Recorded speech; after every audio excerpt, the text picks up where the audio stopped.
In this question, we're asked to calculate the concentration of HCl, and what we're given is an amount of zinc.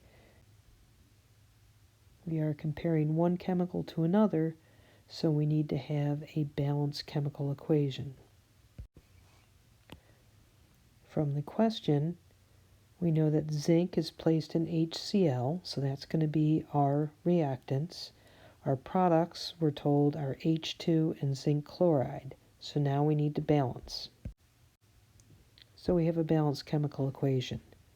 We see we have an initial and a final amount of zinc, so we can find the amount of zinc that reacts by subtraction. All right, so we have the amount of zinc that reacted. In order to compare it to HCl, we need to do that on a mole-to-mole basis, so we need to determine the moles of zinc.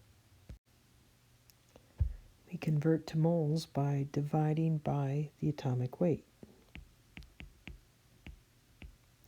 65.39 grams is equivalent to a mole of zinc.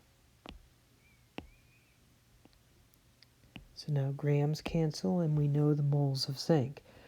Now we can use our balanced chemical equation to relate one chemical to another. Our balanced chemical equation tells us every mole of zinc is going to require 2 moles of HCl.